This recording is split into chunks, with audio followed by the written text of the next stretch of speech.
contient par défaut un certain nombre de styles bibliographiques présents dans ses paramètres de citation et d'exportation des bibliographies. Par exemple, APA, Chicago, Vancouver, etc. Mais comment faire si le style qui nous est imposé n'est pas inclus dans ce premier pack fourni au téléchargement? À l'issue de cette vidéo, vous saurez comment importer un nouveau style bibliographique dans Zotero. Pour intégrer un nouveau style bibliographique dans Zotero, vous devez d'abord vous rendre à l'adresse suivante: www.zotero.org/style.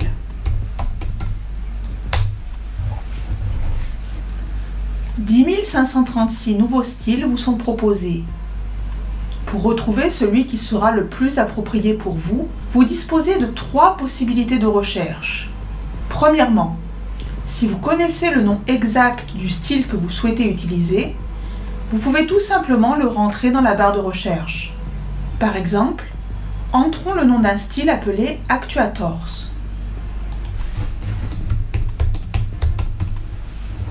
Les résultats correspondant à notre demande apparaissent. Si vous ne savez pas quel style vous souhaitez utiliser, mais que vous connaissez déjà les principales caractéristiques que vous désirez, vous pouvez utiliser la recherche par format. Imaginons par exemple que nous souhaitons un style bibliographique dont l'appel de citation se présente sous la forme auteur-date. On clique alors sur le filtre proposé et la page de résultats affiche 4473 styles bibliographiques correspondant à notre requête. Enfin, imaginons que l'on veuille connaître les styles bibliographiques qui ont cours dans une discipline en particulier. On utilisera dans ce cas la recherche par discipline. Cliquons sur l'une d'entre elles, par exemple médecine. Zotero affiche les 1973 styles bibliographiques utilisés en médecine dont il dispose dans sa base. Pour importer un style bibliographique dans Zotero, assurez-vous d'abord que votre Zotero standalone soit bien ouvert derrière votre navigateur. Puis, sur le site de Zotero, recherchez le style désiré. Passer la souris sur l'un d'eux permet de vérifier d'un seul coup d'œil que le mode de présentation des appels de citation et de la bibliographie correspond bien à ce qui est attendu. Cliquons maintenant sur le nom du style choisi, par exemple Academic Pediatrics, puis sur OK pour confirmer l'opération. Le style bibliographique est à présent importé dans Zotero. Retournons maintenant dans notre Zotero standalone. Cliquons sur l'onglet Édition, puis ensuite sur Paramètres. Puis cliquons sur l'onglet Exportation. Nous pouvons sélectionner le style Academic Pediatrics comme celui à utiliser par défaut lors de la création de bibliographies statiques. En cliquant sur l'onglet Citer, nous pouvons faire de même pour la génération des appels de citation et des bibliographies dynamiques. Fermons ensuite l'onglet des paramètres. Revenons maintenant à notre logiciel de traitement de texte au sein duquel nous avions écrit un court paragraphe. Rappelez-vous, nous lui avions ajouté des appels de citation, puis généré une bibliographie en style APA 7e édition.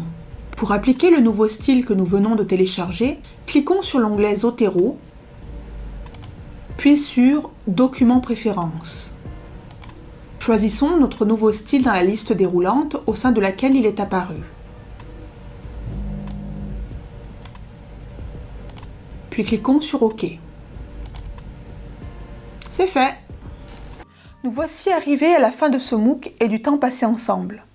Nous vous remercions de l'attention que vous avez bien voulu nous accorder et espérons que vous avez pris autant de plaisir à suivre ce MOOC que nous avons eu à le faire. Avec nous et à nos côtés, vous avez appris en définitive quels étaient les différents droits liés à la propriété intellectuelle, en quoi consistait le délit de plagiat à éviter absolument, quelles étaient les règles de citation bibliographique à appliquer dans vos écrits académiques et comment utiliser le logiciel de gestion de références bibliographiques Zotero. Vous avez suivi les cours que j'ai eu le plaisir de concevoir pour vous et exercé vos nouvelles compétences et connaissances lors d'entraînements ludiques avec les 3 jeux vidéo réalisés par notre partenaire, le consortium Ikigai, sur la base de gameplay originaux. Le quatrième jeu, Duralex Sedlex, a été codé gracieusement par Lilian Chevalier, professeur de mathématiques dans le secondaire, que nous remercions chaleureusement.